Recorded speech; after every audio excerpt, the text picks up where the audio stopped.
Hello and welcome. It's Francis here. Thank you for coming back to my channel. If this is your first time here, I bid thee welcome. There is a subscribe button below if you would like to help support this channel by subscribing, and also a bell to be notified as to when I upload more content. I'm coming to you from Ghana country, and as such, I acknowledge the Ghana people of the Adelaide Plains as being the traditional custodians of the land upon which I am doing this recording.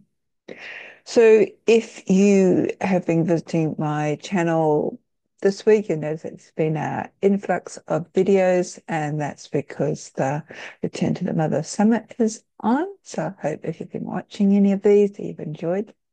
But this video is going to be something completely different because we have a new moon coming up this weekend on the 1st of December at 4:51 p.m. here in Adelaide, South Australia.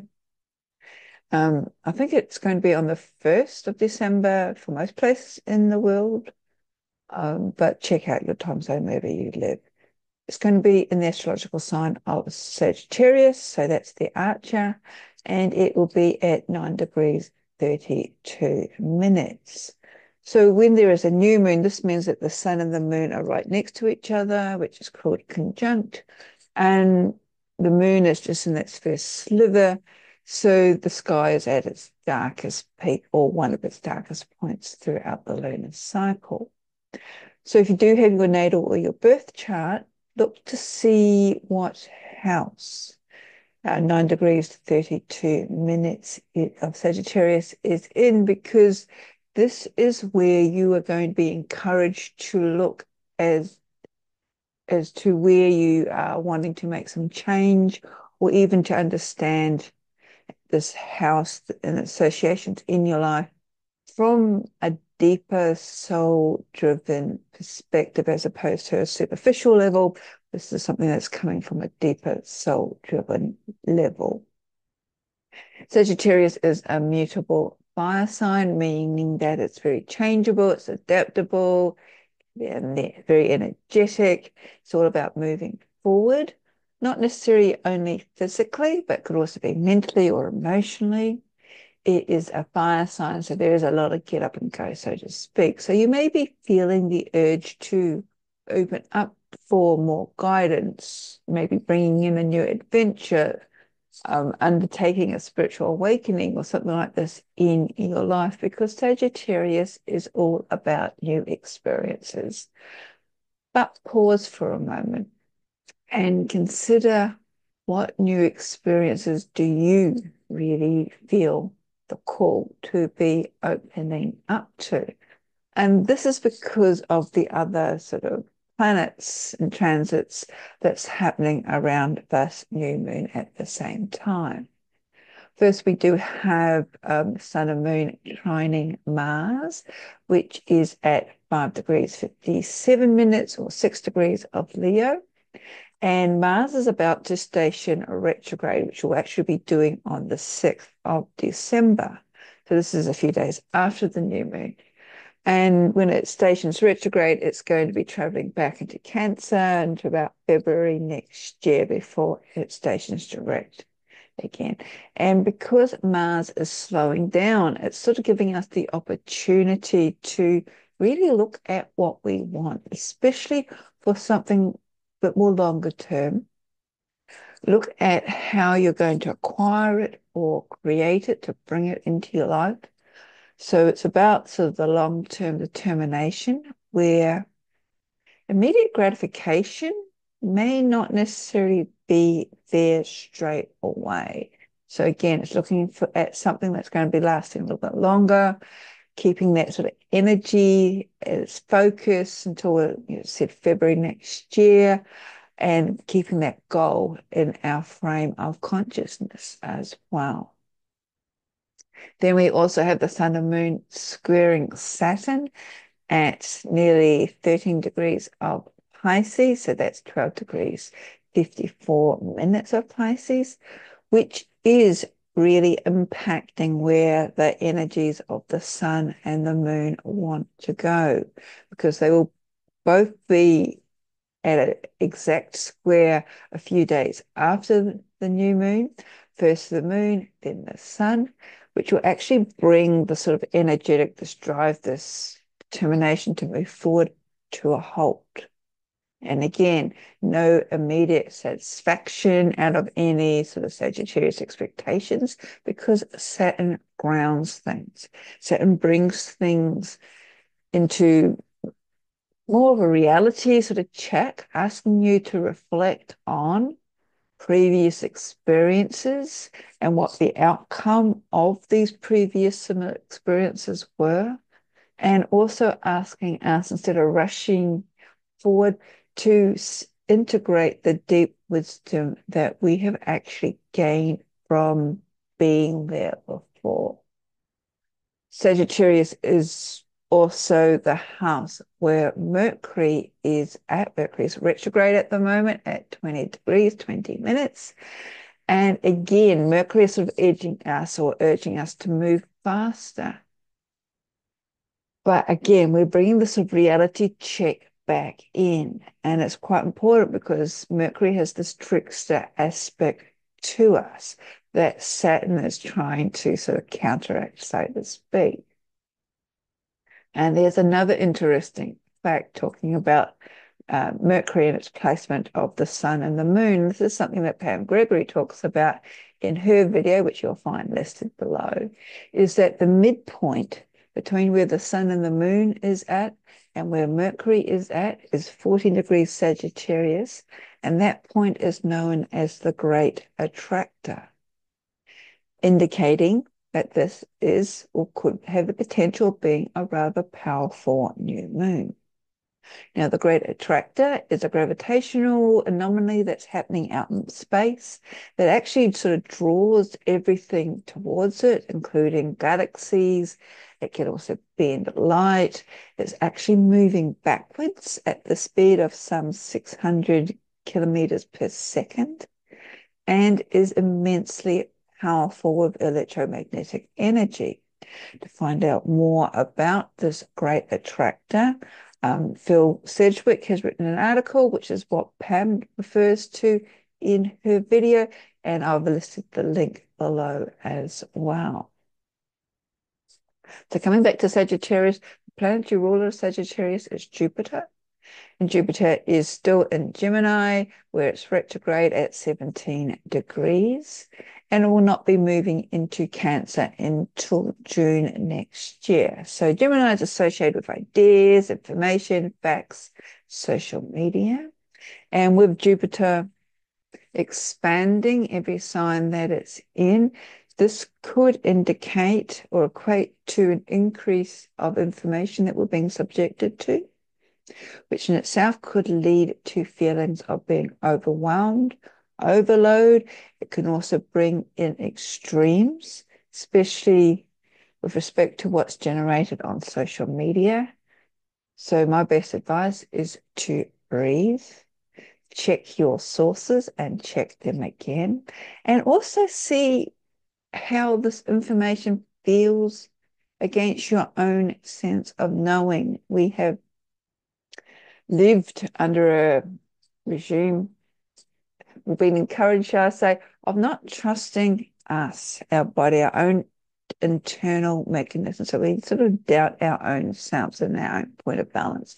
So this is a good time to sort of like check back into what truly resonates with us, the individual, as opposed to being influenced by external forces. And another reason why this is important is because where Jupiter in Gemini is, it's actually opposing Mercury, which is also in retrograde in Sagittarius. And this could also lead to strong opinions being expressed, the sort of black and white perspectives with little shades of gray, so to speak, in between. And we've been seeing this for a while now.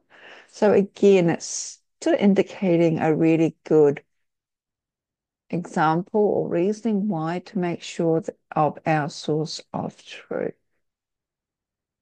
Now, with the contributing planets and alignments with this new moon, this is something that Molly McCord referred to or pointed out in her video, again, linked below, is that there is a fire grand trine with the sun and the moon in Sagittarius, trining Mars in Leo, which we've just talked about, and also squaring the North Node, which is at 4 degrees 27 minutes of Aries retrograde. The nodes always move backwards. Now the node is going, or both nodes, the North and the South nodes, are going to move out of this Aries Libra axis in January. So as it is, we're sort of coming to the end of the North Node in its journey, being in Aries, where it's been directing us towards our higher potential, who we are really going to be, or who we truly are, as opposed to the South Node, which is in Libra. As I said, that has been sort of the us in the past, which has been defined by the expectations of other people.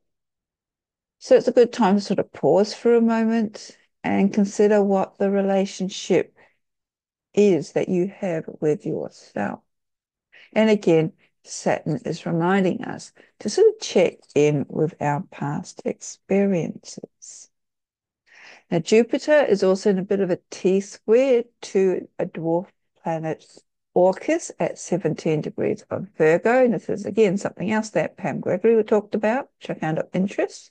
It comes back to mythology, because Orcus is named after the Creation god of the underworld, who is said to basically drag oath breakers, those who break their sacred vows, their sacred oaths, into his underworld, where he could punish them or torment them by making them face the truth or the consequences of their oath breaking.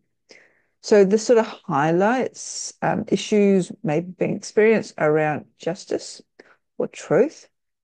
And again, Jupiter is connected with the law, justice, etc. And what's also interesting to note is that the Romans associated Orcus with kind of a combination between Pluto, their lord of the underworld, their version of Hades, and also Dispata, who Dispata's name actually means rich father. And Pluto does have mythology connection with the underworld, and also being associated with a lot of wealth and riches. And it's quite interesting because Pluto, as we know, has just moved into Aquarius. So I'm talking about Pluto is very sort of hot topic at the moment as to what the next 40 years will bring. And there is also another player in this T-square, and that is Saturn, who we just mentioned earlier. It's a little bit wide. It's at 13 degrees of Pisces, but Pam Gregory has included it in this T-square with Jupiter and Orcus. And the square is actually going to be active until about June 2026. So if you've got a copy of your birth chart, your natal chart, look to see what house Jupiter is in, because that house could actually have some bearing as to how this T-square could actually be playing out in your life, what areas could be expanded, and where you may become probably areas maybe a little bit more abundant or recognized in your life, sort of like being the spotlight being shone on you, especially in connection with Saturn. If you've been doing the work, Saturn is all about the hard work, sort of building the structures that are going to last the distance, and also what we have been concentrating on to sort of carry us onward. It's also about integrity, morality, knowing that, yes, we've done the hard work, there's been no shortcuts, and now it's our time to be recognized, and Jupiter's expanding that area. So it is rather interesting that at this new moon in Sagittarius, we do have planets coming into alignment, which are all connected with morality, the law, punishment of those that may have broken their sacred oaths, and the like. And then we won't look at it, what's happened in global events, and see whether we can come to any conclusions. No, we won't go there. Anyway, back to the planets. We've got Venus is 23 degrees of Capricorn. It's also conjunct Pluto, which is at 0 degrees of Aquarius. And this is also in a trine with Uranus, which is at 24 degrees of Taurus. Now, Venus is the planetary ruler of Taurus. So both are connected with values, with finances, with resources. We've also got Aquarius being ruled by Uranus, which is connected with digital currency. So there could be changes happening in that area of digital currency. There is also this opposition between Mars and Pluto that was exact on the 3rd of November. It's going to be exact again on the 3rd of January. And for the final time, there'll be another exact opposition between Mars and Pluto around 26th of April next year. So here we have the sort of the individual will, the individual power, because Mars is a personal planet, so it's connected to us, the individual, versus state power, which is Pluto. And so there is sort of an emphasis here on possibly us being encouraged to step into our own personal power. And in doing so, also taking full responsibility of it. Another point of interest is that Neptune is coming close to the North Node. It's going to be an exact conjunction around about the 2nd or the 3rd of February next year. However, from the 7th of December, so this is about a week after the new moon, Neptune is going to be stationing direct before it moves into Aries. And as it's a stations direct, these outer planets, I think Pamberry came up with this sort of analogy, they're like a big ocean liner, sort of slowing down as they turn. As I mentioned, we've also got the nodes shifting axes into Pisces and Virgo. And Neptune is the planetary ruler of Pisces. And with the North Node being all about our future direction, there could be the sense of oneness with the divine, with the source, with the sacred. But as we have seen, because Neptune has been in Pisces, and also there has been like an influx or an increase in water-related issues, in particular floods, typhoons, hurricanes, all around the world. So maybe just keep an eye out on that. And yeah, sort of like gearing us up to these big shifts that we're going to be experiencing next year. So in order to probably guess for us to move through them the best is to come back to the individual, come back to our belief systems, our sense of self. This is what Sagittarius is also connected with. Jupiter is also sort of connected in with our belief systems. Coming back to how we perceive our own individual world through the filters that our conscious mind sort of portrays. Sort of focus on what we're projecting out as well, our energetics. If we sort of have this idea that the world is a scary place, we go through challenges that it's all negative, our conscious mind is actually going to filter and bring in the experiences that will only sort of confirm those beliefs for us by the evidence that it makes us see, that we take notice of, thus entrenching that belief even further for us.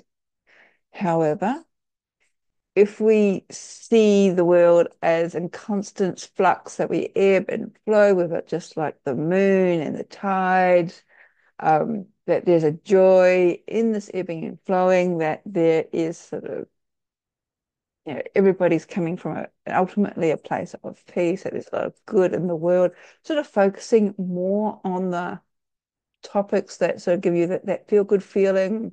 The media doesn't sort of conjure up these images these days because they're just all after clickbaits.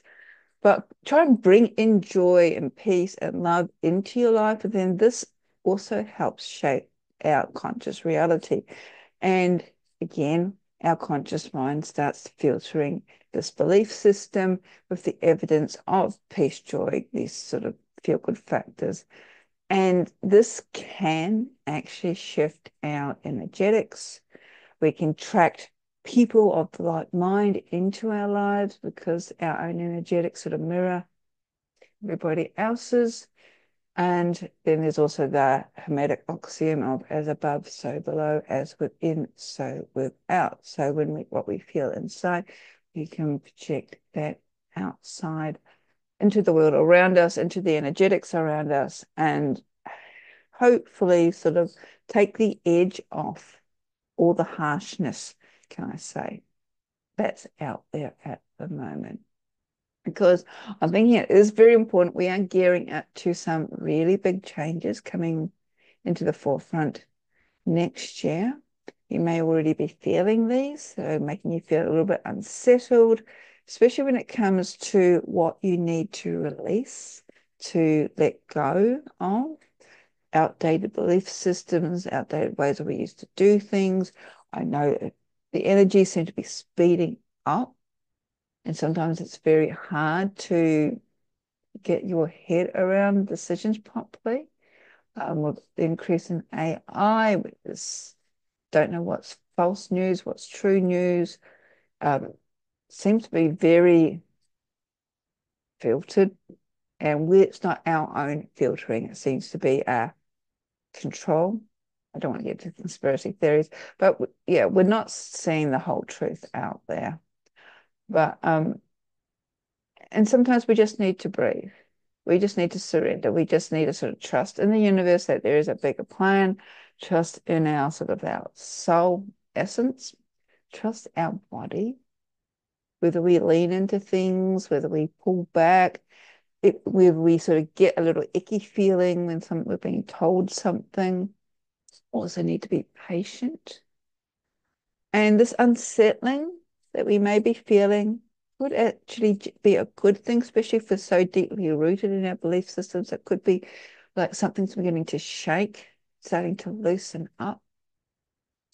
And as I said, be patient because at the moment we've got the Saturn sort of blocking or asking us to sort of like pause for a moment instead of all this energy that's asking us to, wanting us to move forward.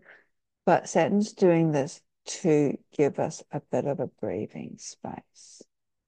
So it is a big new moon. We've had a lot of big new moons of late. Good opportunity as we're winding down for the calendar year just to breathe, just to focus on what is truly important to us. Come back to the heart, come back to the breath. And what I thought I might do is I'm just going to share my screen, and you can stop watching this if you want to, or if you want to do a short sort of dark moon release meditation, I'll take you through one of those. We are actually coming up to the dark phase of the moon, which is just before the first sliver of the new moon appears. So I'm just going to bring an image up onto the screen. I'm just going to remove me because you don't need to see me. So if you are wanting to join in, just get yourself into a comfortable position. Close your eyes if you're able to. Just take a couple of deep breaths, breathing into your diaphragm. And if you want to, bring in God, Goddess, ancestors, holy guardian angels, spirit guides, highest consciousness, whatever you align yourself with, that's fine. We're just going to take, as I said, a couple of deep breaths. As you inhale, And exhale, allowing your shoulders to relax. The tip of your tongue resting gently on the roof of your mouth. And if any thoughts arise, just simply acknowledge them and let them go, returning back to your breath.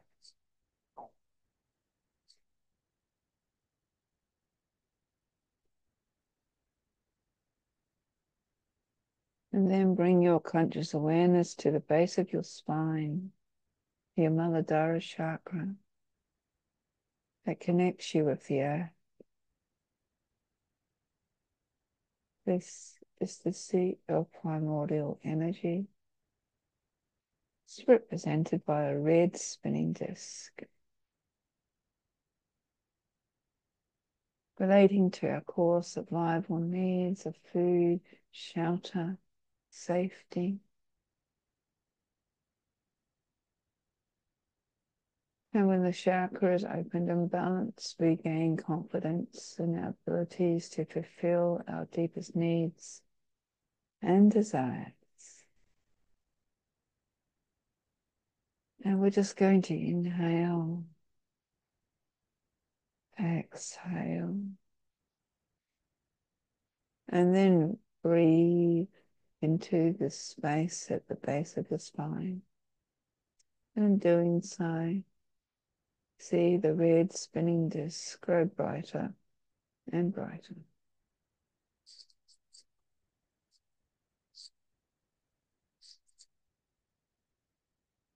And take another inhalation, and as you do, move your conscious awareness up your body to your sacral area, just below the navel,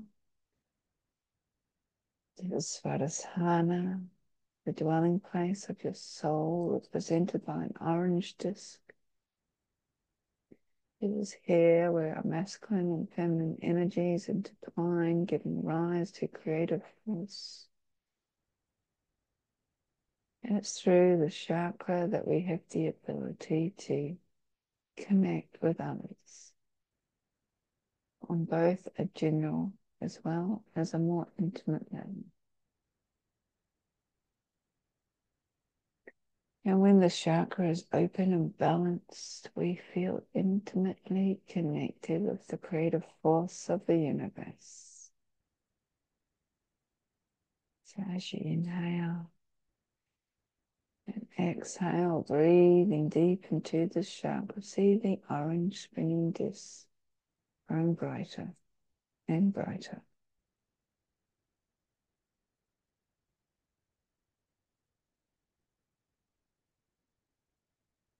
Then take another inhalation. As you do, move your conscious awareness up your body to your solar plexus, just above your navel, to the Manipura chakra, where we digest our life. It's represented by a yellow spinning disc. It's our seat of personal power, inner strength, self-worth.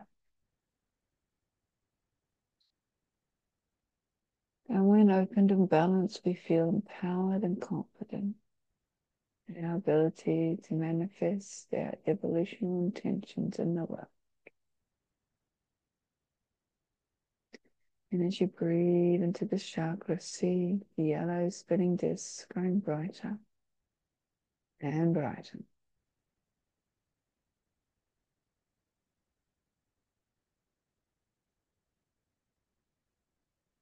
Taking another inhalation, moving your conscious awareness up your body to your heart center, Anahata, with its green spinning disc.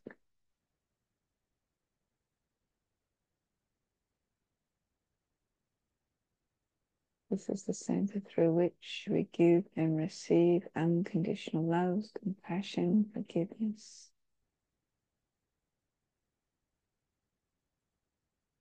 This is our emotional state of consciousness.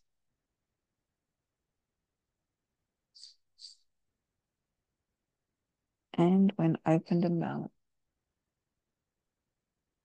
Our lives are filled with love, peace, joy, and laughter.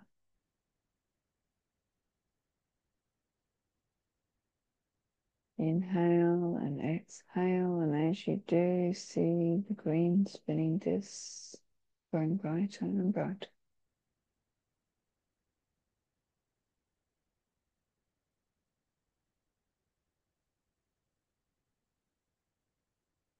And then take another inhalation and moving your conscious awareness up your to your throat, to the shoulder, the center of communication, and a blue spinning disc.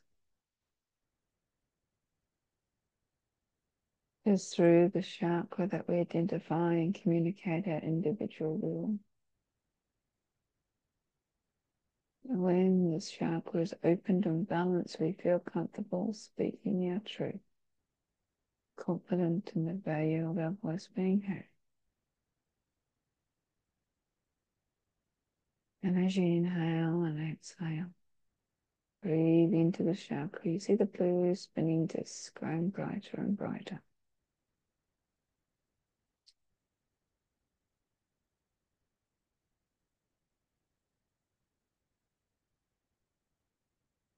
Taking another inhalation and bringing your conscious awareness up to that space between your eyebrows, your third eye, your Ajna chakra. Center of formless consciousness, represented by an indigo spinning disc. This is the center of your psychic and intuitive self, where intuitive insight transcends the five body senses and the limitations of time and space.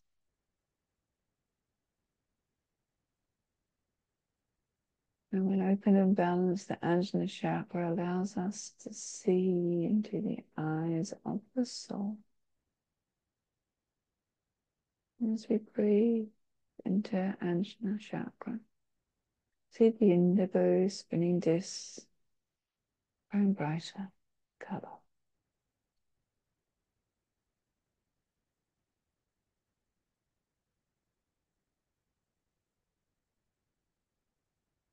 And taking another inhalation and bringing your conscious awareness up to the top of your head, your crown, Sarasvara chakra, the 1,000-petaled lotus, which is represented by a purple spinning disc. This chakra connects us with the higher forces in the universe, spirit guides, guardian angels, our higher selves. And this is where we experience higher consciousness, enlightenment, wisdom, understanding. And when our Sarasvara chakra is opened and balanced, we feel clarity in thoughts and purpose, as our intentions and desires are all in alignment with the cosmic will.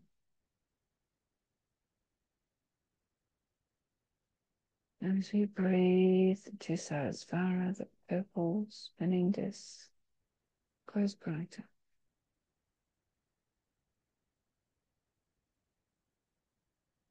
And continue to inhale and exhale. The awareness that through your Muladhara chakra, you are connected with the earth, with Mother Earth, with Gaia. And through Sarasvara, you are connected with the cosmos, the universe. Sensing the integration between your physical and spiritual energies, and that of the whole universe.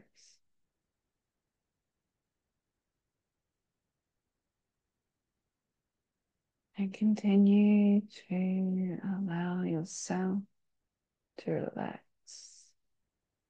as you inhale and exhale.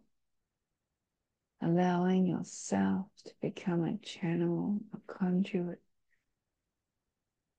and drawing down life force energy from the cosmos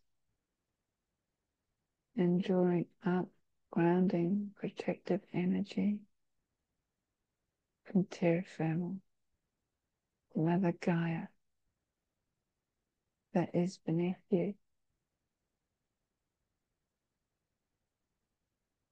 These two energy streams meet at Anahata, your heart center, and then move throughout your body, nourishing, nurturing, replenishing all the cells of your being. Inhale, exhale, relax, let go.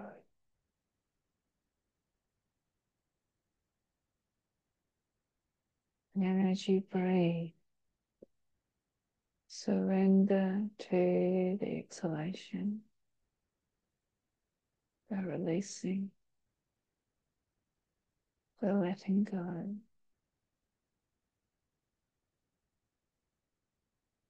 It is the time of the dark moon after all. That potent, pregnant pause between the ending of one lunar cycle and the start of the next. And before you can truly start afresh, you need to expel, to release what needs to be ended, what needs to be brought to a close.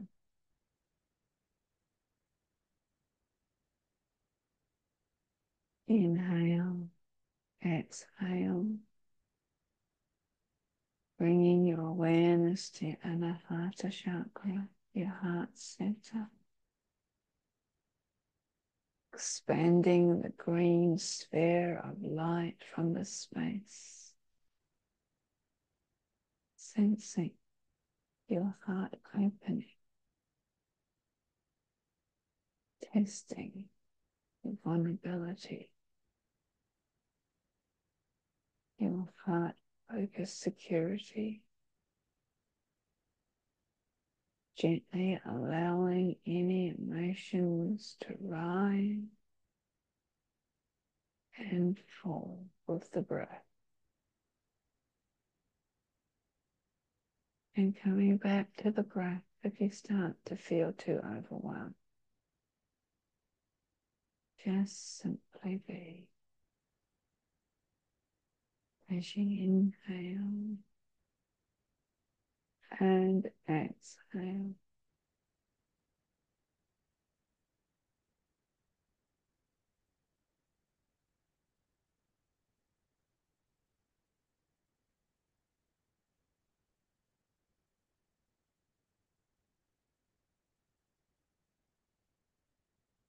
Bringing your awareness to a sphere of brilliant light above you, out in the cosmos. And with each inhalation, exhalation you take, it draws nearer and closer and closer and nearer. This is life force energy, the higher power of the universe in whatever way you perceive it as. God, Goddess, holy guardian angels, spirit guides and sisters, your higher consciousness.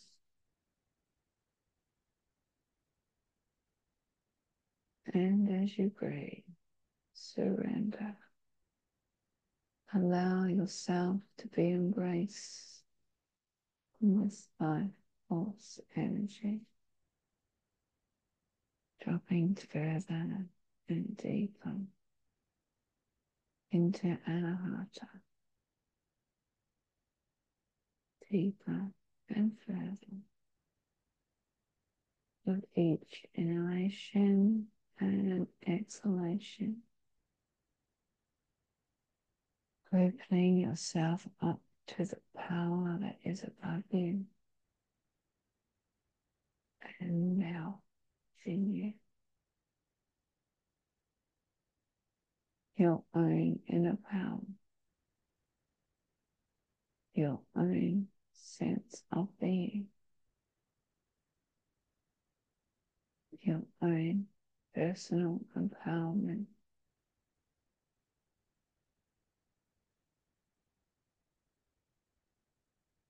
Breathe, relax, allow yourself to open to the gift, the knowledge, the insight that you may need at this particular time.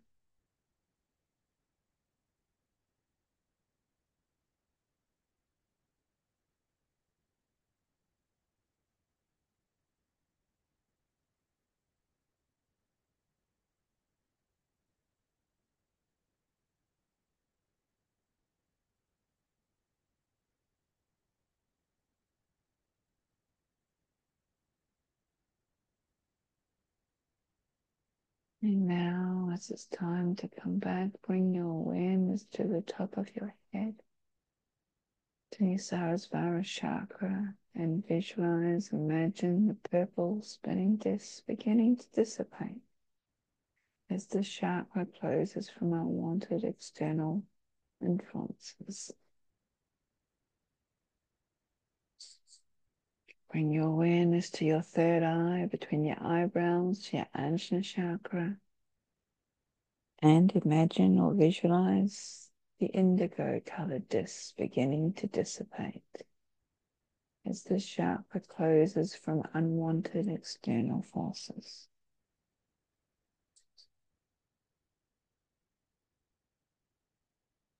Bring your awareness down to your throat, to Vishuddha, and imagine or visualize the blue disc beginning to dissipate as this chakra closes from unwanted external influences.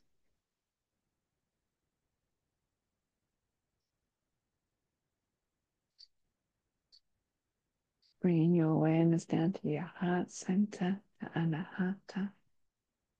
Visualize, imagine the emerald green colored disc beginning to dissipate as this chakra closes from unwanted external influences.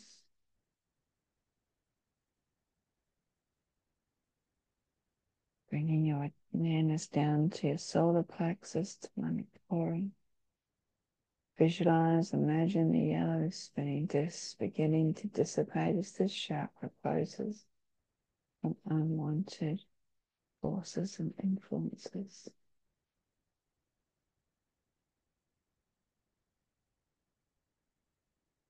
Bring your awareness down to Swadhisthana, your sacral area. Imagine, visualize the orange colored disc beginning to dissipate as this chakra closes from unwanted external influences and forces.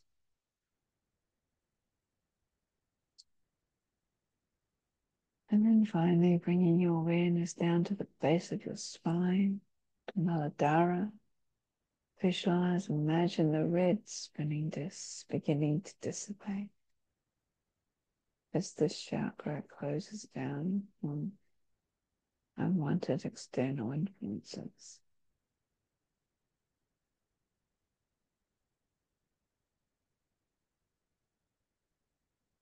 And when you're ready, gently bring your awareness back to your breath. And with each inhalation and exhalation that you take, coming back to your extremities, your fingers, your toes.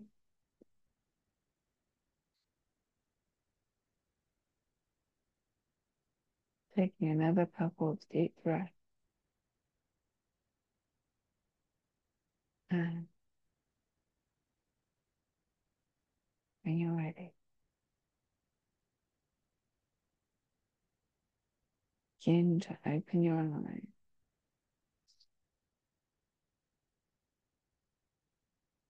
And if you have a journal, diary, notebook, record any thoughts, visions, sensations you may have received.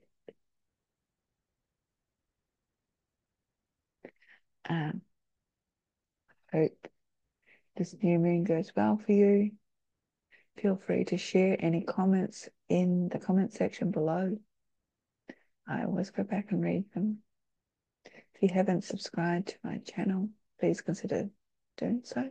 Help support my channel. And I will see you again later. Blessings.